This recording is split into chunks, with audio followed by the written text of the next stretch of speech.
Thayer, first of all, for you, obviously getting back out of camp, what is that like?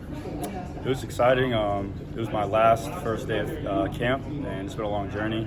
I played with a lot of guys here, so it was just surreal going out there last time, realizing it was the last ride, and I was just excited for the season. And obviously you moved a little bit from the outside to slot. What has that been like, that transition to?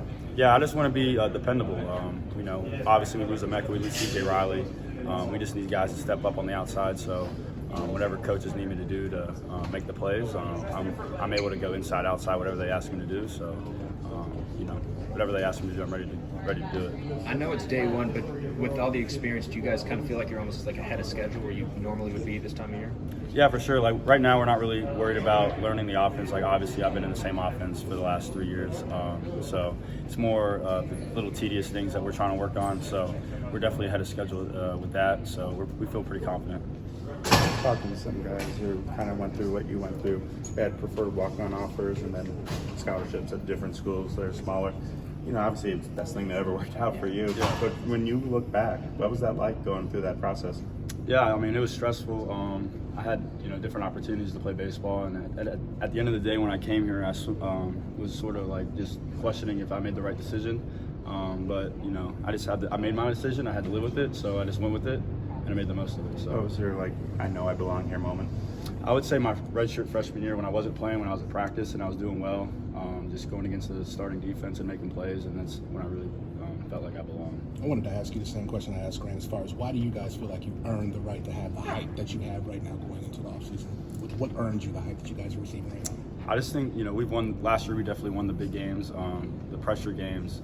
Even going back to 2020, we go to Pitt and we won by one point, a last minute drive.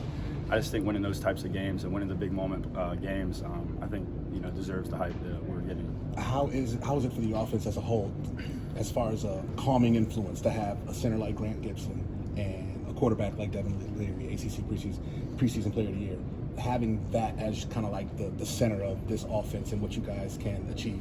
How does that exude the confidence for the entire offense? Those two guys are great leaders, and I think it's just always comfortable when you know who your center is, you know who your quarterback is going into camp and going into the season. So we can worry more about polishing things up instead of trying to worry about personnel and who's going to play those positions. So it's been a great feeling. And your thoughts on the receiving core, how you guys are coming together? So you got to have somebody who's going to be able to sling it to you. Yeah, guys. for sure. We got a lot of young guys, obviously. Me and DC are obviously the old guys. We try to bring the young guys along. The standard of play is always going to be at the top tier, so they need to understand that, and they did a good job today, and it's only going to get better from there. So. You mentioned the baseball. Were you drafted by both the Red Sox and the Cubs? Just the Red Sox. Just the Red Sox. Well, the Red Sox had a long drought, a long curse that they broke. You're kind of in the same situation. NC State hasn't won an ACC championship since, 79? What would it mean to be part of the team that kind of ended that and kind of created a new narrative, the whole hashtag thing? Yeah, it's just about leaving your legacy. I think if we would win the ACC, I think I'll forever this team will be forever welcome with great spirits at NC State University. Raleigh would rally around us, and especially the university and all of the fans, and so it would be a great legacy to leave. I know it's not something you guys think about the next game, the next practice, but is it something that you hear from other students and I guess from us and that kind of thing? Well, almost every day. But we try to keep our focus on the next practice. So it's hard. I mean, it's not that hard. I think we're all pretty mature enough to understand where we are and who we are, and we don't let that hype get to our heads. So we have a pretty good head on our shoulders to understand that. You mentioned DC. Highlight of the Bahamas trip. Snorkeling with sharks. That was pretty heck of a highlight. I was probably the most beautiful place I've been. I was really fortunate that I was able to go there. So were you the most bravest of the snorkelers? I was actually pretty scared. Drake and Peyton, obviously. They weren't scared? No. But you were. Yeah. Is that golf cart okay? Yeah, it had a sensor on it, so I didn't really get it stuck. So I got in a section where I couldn't go forward. So then the only way was back, and the only way was back into the fence. So I got unlucky. You mentioned DC and you being the older guys. Yeah. Obviously, Emeka's gone. Someone's got to step up and get some more of those targets. But what have you seen from DC this offseason, dating back to the winter, him becoming more of a leader, becoming more consistent in that wide receiver? Yeah, I mean, I think last year me, him, and Emeka were obviously the three guys that people look to.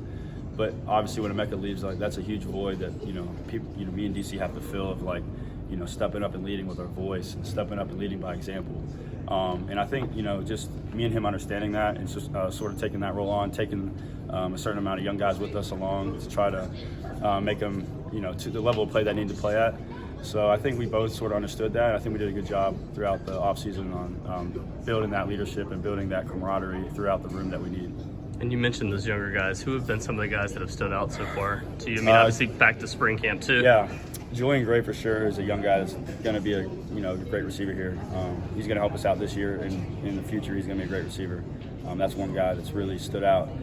He's one of the most athletically gifted people I've ever seen on the football field. So I'm really excited to see what he brings to the table. This is your last season. What's the biggest thing you've grown, maybe from freshman year to this year? And what is your goal at this point in time? Yeah, I think the biggest thing that I think I've gotten better at is just having more confidence.